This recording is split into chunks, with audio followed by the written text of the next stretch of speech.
projektu un informācijas tehnoloģiju izmantošanas laiks. Skola iegūst veselīgi veicinošas skolas nosaukumu. 90. gados skola kļūst par spēcīgu skolu sportā, rajonā, novadā. Valstī basketbolistis kļūst par zelta meitenēm. Izveidojas spēcīgas sporta spēļu komandas, kuras viena otrai nodod savu panākumu stafeti līdz pat šodienai. Skolēni gūst panākumus dažādos konkursos un olimpiādēs valstī.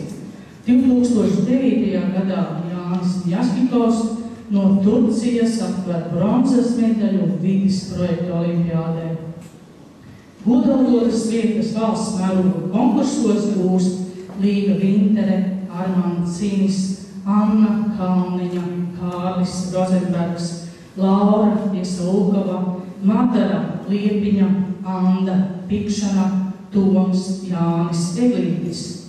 Labākie skolēni saņem Baumaņa Kārļa prēmiju arī šobrīd, pateicoties privātpersonu sponsorējumam. 2010. gadā skola iegūst draudzīgā aicinājuma ceļa maizes balvu. Liels sasniegums ir 8. klases uzvara ZC čempionātā, par to, kā balva iegūta ekskursija uz Vāciju. Skola saņem vides zinātnes balvu nominācijā Vides aktīvistu grupa. Otrais pie šādas balvas tiek 2009. 10. mācību gada 9. klasnieki un klases audzinātāja Māra Zīne par savām aktivitātēm vides jomā. 10 gadus notiek tradicionālās zemes dienas ar liepu, ābeli, kasteņu, bērzu, eļu, ozolu stādīšanu, kur iniciatore ir skolotāja Aira Jākapsone. Esam viena no 14 pamatskolām valstī, kur realizē Eiropas sociālā fonda projektu dabas zinātnes un matemātika. Skolā notiek mazās zinātnes pētnieciskās konferences, kurās skolēni prezentē savus pētnieciskos darbus. Tas nelielam ieskatam, jo var runāt ilgi un bezgalīgi, galvenais jau ir un paliek mūsu paveiktie darbi.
lai ceļas dziesmu, lai ceļas rokas, kas savu tēzmi ar. Meklēju vārdu, vēl vienu vārdu, kas kopā mums sasaukt var. Lai ceļas dziesmas, lai ceļas vēļi, kas pēc gadiem kopā savestu mūs.